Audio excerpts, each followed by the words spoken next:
question sounds like it's asking for a trick, a tell, some specific micro-expression or phrase that gives a person away before they've had time to conceal it.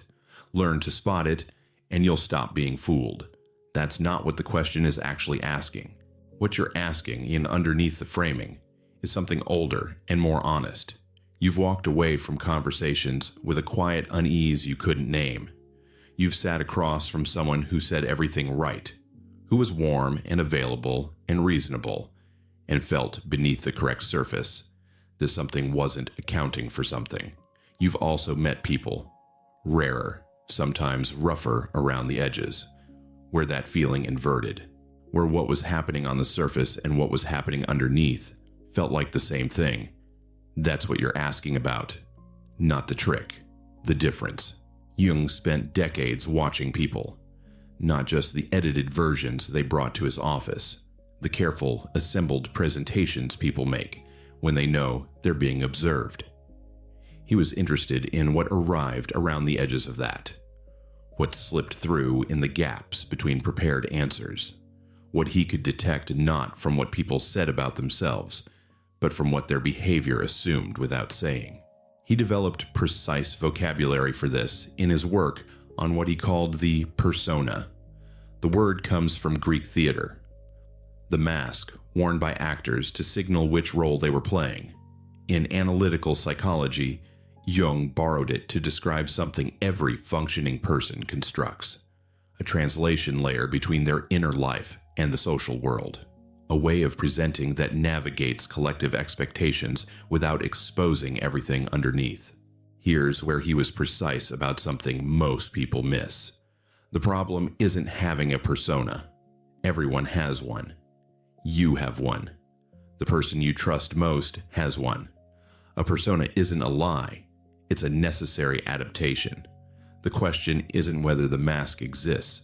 It's the relationship between the mask and what it's covering, whether they're integrated, running in approximately the same direction, or in opposition, whether the person wearing it knows it's there or has absorbed it so completely they can no longer find the seam.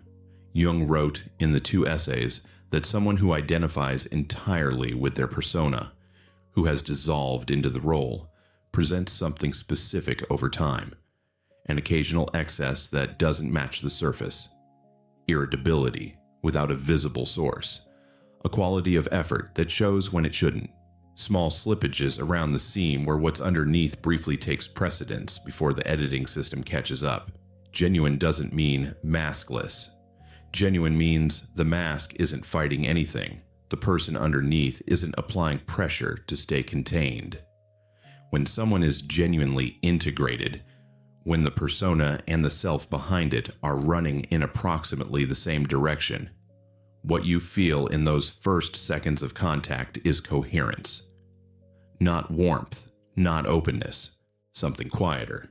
The absence of friction between the presentation and whatever is generating it. That's what you're actually detecting, and you're detecting it faster than you think. In 1992, psychologists Nalini, Ambady, and Robert Rosenthal published a study that tracked the accuracy of very brief social judgments.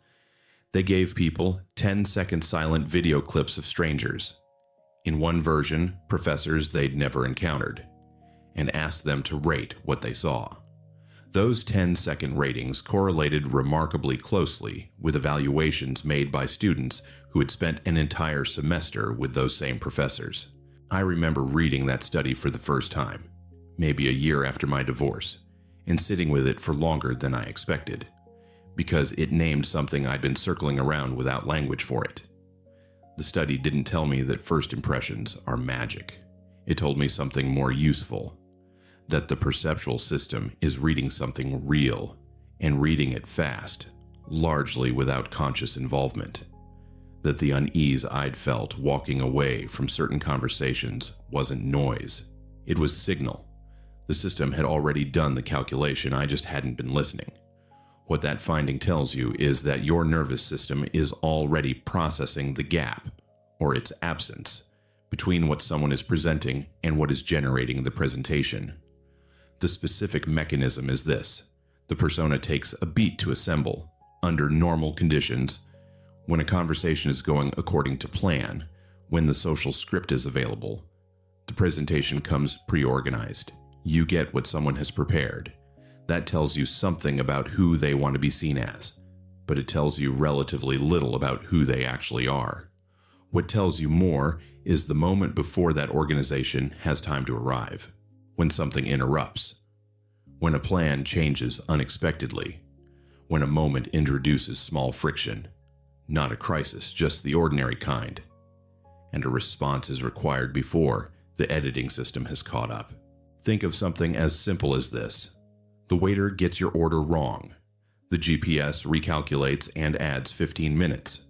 The coffee machine at someone's office decides to malfunction while they're trying to make a good impression. These are not tragedies. They are tiny breaks in the expected script. And what comes out in that half second before the social recovery has organized itself? The flicker of annoyance, or the easy laugh, the clench or the shrug, that is earlier than the mask. It's the person's actual default relationship to inconvenience, surprise, unmet expectation, not their philosophy about these things. The operating behavior in the half second before the behavior has been selected. People whose persona and self are integrated tend to look consistent in those moments. Not managed, not smoothed over, consistent. What they do off script is recognizably related to what they do on it. People carrying a larger gap look something different, briefly out of register. A micro expression that completes before the edited version takes over. A tone that lands before the words adjust it. A movement that corrects itself. The effort for a moment shows. After my divorce, I had to do something I'd been avoiding for years. I had to learn to pay attention differently. I'd spent over a decade absorbing grief for a living, and somewhere in that, I'd stopped being careful about who was actually present with me. I was good at reading rooms, terrible at letting what I read mean something about who I let in, so I started watching for this.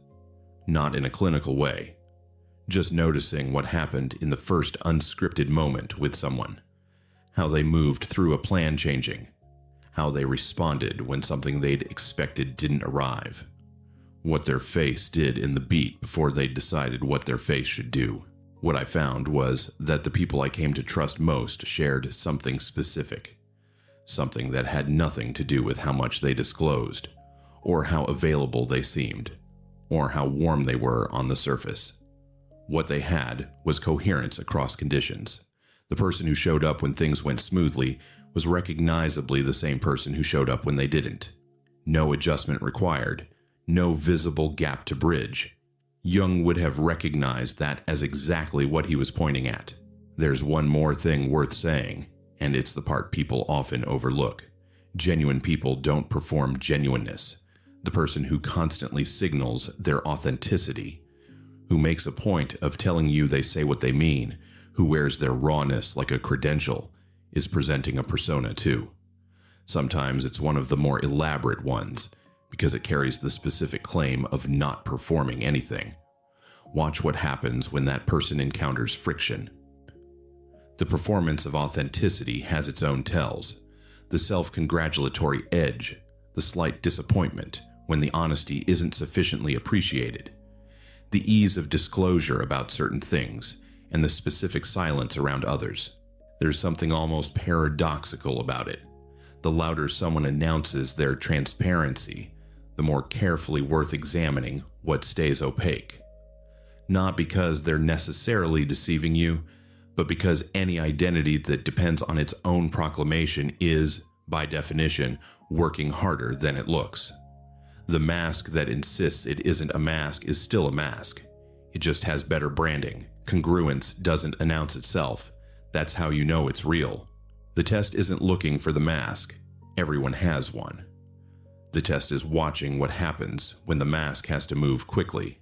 In those first unscripted seconds, and sometimes it really is just seconds, the distance between who someone presents and who they actually are either holds or it doesn't. Watch what happens in the moment before they've decided what to do.